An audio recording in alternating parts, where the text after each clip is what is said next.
કામરેજના હલધરુમાં આવેલ શાળામાં આચાર્યની દાદાગીરી કે ધોરણ 3ના વિદ્યાર્થીને શારીરિક સજા કરીને માર માર્યો કે જ્યાં હલધરુની ક્રિષ્ના સ્કૂલમાં બનાવ બન્યો।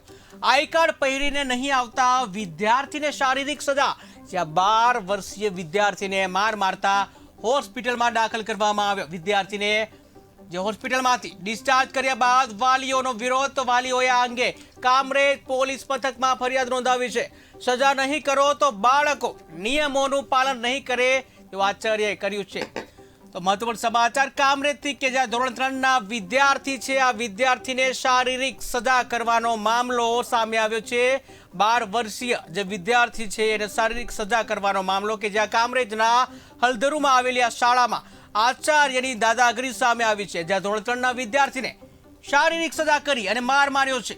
તો હલધરુની ક્રિષ્ના સ્કૂલનો આ બનાવ કે જ્યાં આચાર્યએ દાદાગીરી કરી છે અને 12 વર્ષના વિદ્યાર્થીને શારીરિક સજા કરી છે।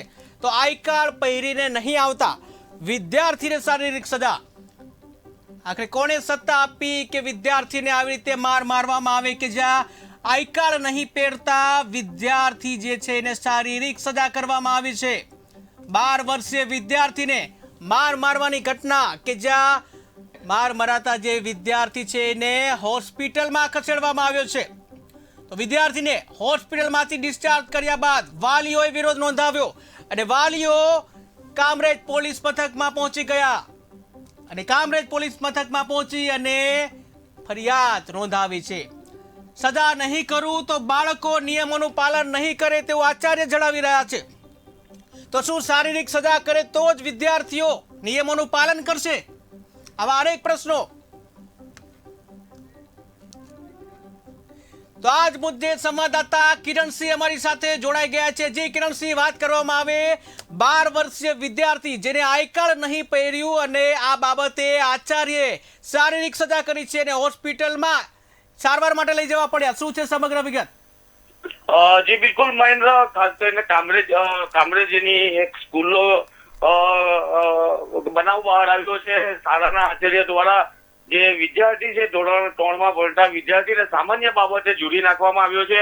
આઈ કાર્ડ કેમ, શા માટે આઈ કાર્ડ લઈને નથી આવ્યો જેવી બાબતમાં જે વિદ્યાર્થી છે તેને મારવામાં આવ્યો છે। વિદ્યાર્થીને ઈજા પહોંચી છે તેને લઈને સારવાર માટે પણ ખસેડવામાં આવ્યો છે। પરંતુ આ જ વિસ્તાર એટલે કે જે કામરેજ વિસ્તાર છે તે શિક્ષણ મંત્રીનો મત વિસ્તાર છે અને આ વિસ્તારમાં શિક્ષણ મંત્રીએ થોડા સમય પહેલા જ એક પરિપત્ર બહાર પાડ્યો હતો કે આ ઠંડીની સિઝનની અંદર જો કોઈ બાળકો સ્વેટર પહેરીને આવે, ડ્રેસની ઉપર જો સ્વેટર પહેરીને આવે તો પણ એને ચલાવવું પડશે। પરંતુ જે રીતે આ શાળાના આચાર્ય દ્વારા જે બાળકને જે મારવામાં આવ્યો છે તે ઘટનાને લઈને હાલ વાલીઓ છે તે રોષે ભરાયા છે। જે વાલી છે તેઓએ શિક્ષક વિરુદ્ધમાં કામરેજ પોલીસ સ્ટેશનમાં ફરિયાદ પણ નોંધાવી છે અને આખો મામલો હવે પોલીસ સ્ટેશન પહોંચ્યો છે।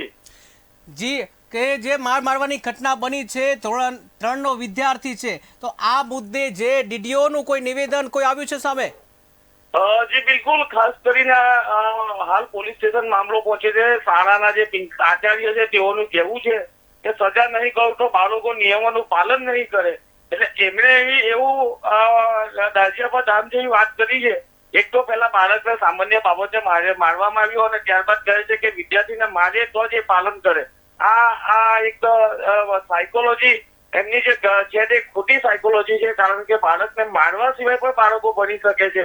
બાળક શા માટે બાળકોને મારવા પડે? શિક્ષકોનું કામ છે બાળકોની કેળવણી, બાળકોને સારું શિક્ષણ આપવા માટે। જો બધા જ બાળકોને આવી રીતે મારવામાં આવે તો શું બાળકો ભણી શકે? બિલકુલ વાહિયાત તર્ક આપ્યો છે। પરંતુ આજે બાળકને જે રીતે મારવામાં આવ્યો છે તેને લઈને વાલીઓમાં રોષ છે। વાલીઓએ શાળા વિરુદ્ધમાં ફરિયાદ નોંધાવી છે। શિક્ષણ મંત્રીને પણ વાલીઓ ફરિયાદ કરવાના છે, કારણ કે એઓના વિસ્તારની જ આ એક શાળા છે અને આ શાળામાં આવો બનાવ બને, બાળકોની ઉપર આની સીધી અસર થતી હોય છે।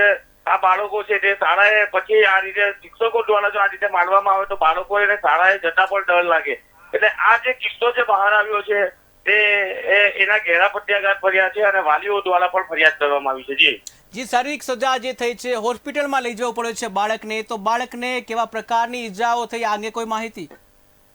જે રીતે બાળકને જે મારવામાં આવ્યો હતો, બાળકને પ્રાથમિક સારવાર આપ્યા બાદ બાળકને રજા પણ આપી દેવામાં આવી છે। પરંતુ એક વાત ચોક્કસ છે, વાલીઓ છે તે શાળાએ પહોંચ્યા હતા અને જે શિક્ષકે બાળકોને માર્યો હતો તેની સામે શિક્ષકો રોષે ભરાયા હતા, પરંતુ જે રીતે શાળાના આચાર્યનું જે નિવેદન આવ્યું હતું તેઓએ એવું કહ્યું હતું કે આ બાળકોને સજા કરે તો બાળકો ભણે, એટલે કે સજા નહીં કરો તો બાળકો નિયમોનું પાલન નહીં કરે, એટલે નિયમોનું પાલન કરાવવા માટે માર્યો છે એવું આચાર્ય દ્વારા કહેવામાં આવ્યું છે.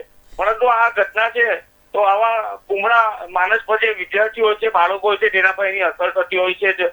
લાંબા સમય સુધી અન્ય બાળકો પણ આવી ઘટનાથી તેઓ ચોંકી જતા હોય છે. એટલે શાળામાં આવી છે બધી ઘટના હોય છે, ત્યારે આવા શિક્ષકો સામે પણ પગલા ભરવા જોઈએ. અને જે વાલીઓ છે તે માંગ કરી રહ્યા છે કે જે શિક્ષકોએ માર્યો, જે બાળકોને માર્યું છે તેની સામે પગલા ભરવા જોઈએ. જી કિરણસિંહ, સંપૂર્ણ માહિતી બદલ આભાર. તો ધોરણ 3ના વિદ્યાર્થીને શારીરિક સજાનો મામલો કે જ્યાં સુરત જે છે ત્યાંનો બનાવ બન્યો હતો.